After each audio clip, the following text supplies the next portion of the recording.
Ma question s'adresse à Monsieur le ministre de la Santé. Vous avez annoncé lundi soir le renforcement des mesures de vigilance contre la 5e vague de pandémie. Au-delà du renforcement du protocole sanitaire à l'école primaire et du recours au télétravail, vous avez annoncé que les personnes de plus de 65 ans seront dispensées de prendre un rendez-vous pour ce rappel. La réalité sur le terrain, c'est une prise d'assaut des pharmacies et des centres de vaccination par nos concitoyens pour avoir leur 3e dose avant le 15 janvier. Or, les stocks de vaccins Pfizer commencent à manquer. Votre solution, qui consiste à proposer en priorité le vaccin Moderna, n'est pas de nature à rassurer celles et ceux qui sont réticents à se faire vacciner en raison des risques, certes très rares, inhérents à ce vaccin pour les moins de 30 ans. Aussi, ma question est simple. Face aux ruptures de stock de vaccins, où en est la production d'un vaccin français contre la Covid-19 ? Le gouvernement a investi 530 millions d'euros entre mars 2020 et mars 2021 dans la recherche contre la Covid. Pour quels résultats ? Les dividendes des industriels du médicament ont progressé, mais où en sont les résultats de la recherche en France ?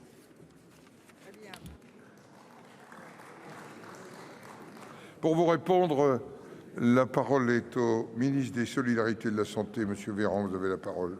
Mesdames et messieurs les sénateurs, monsieur le président, madame la sénatrice, vous m'interrogez sur la campagne de vaccination de rappel. Et vous vous étonnez qu'il y ait beaucoup de monde dans les centres, dans les pharmacies, chez les médecins. Moi, j'ai envie de vous dire, nous avons un objectif, c'est d'aller vite.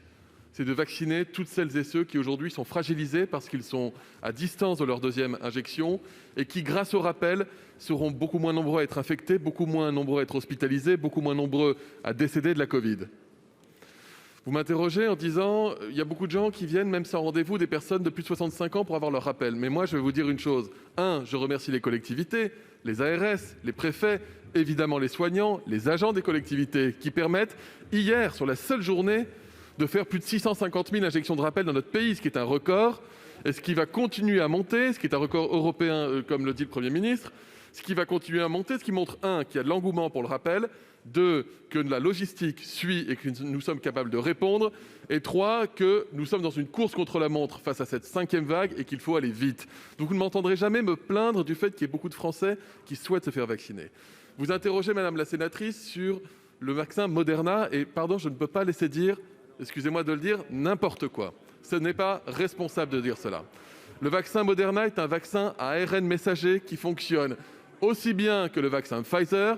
Ce n'est pas parce que vous avez eu une première dose de Pfizer, une 2e dose de Pfizer, que vous ne devez pas avoir une dose de Moderna en 3e injection. Moi-même, madame la sénatrice, j'ai eu de l'Astra, du Pfizer, du Moderna. Je me présente devant vous.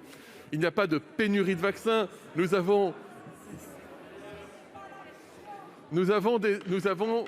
suffisamment de vaccins pour protéger toute la population. Ce qui compte, c'est un vaccin ARN messager, que ce soit du Pfizer ou Moderna. Il n'y a aucune pénurie. Nous avons envoyé cette semaine 4 millions de doses complémentaires à la médecine de ville, qui vient de commander encore plusieurs millions de doses. Je le redis, pour les moins de 30 ans, c'est le Pfizer. Pour tous les plus de 30 ans, c'est Pfizer ou Moderna indistinctement. Il y a du Pfizer, madame la sénatrice, ce n'est pas vrai ce que vous dites. Ce n'est pas vrai. Il y a des doses de Pfizer dans les centres de vaccination. Nous avons des millions de doses qui sont en cours d'utilisation. Et merci d'encourager un peu ceux qui vaccinent au lieu de hurler, madame la sénatrice.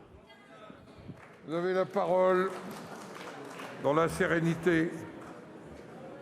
Monsieur le ministre, vous le savez, nous l'avons déjà dit et redit, il y a urgence à lever les brevets et réquisitionner Sanofi pour produire un vaccin public indépendant des intérêts des actionnaires.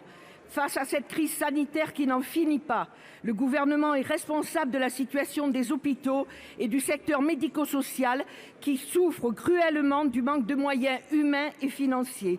Au lendemain d'une journée de mobilisation nationale des personnels des structures associatives non lucratives, j'ai une pensée pour tous les oubliés du Ségur de la santé qui œuvrent au quotidien pour une société inclusive.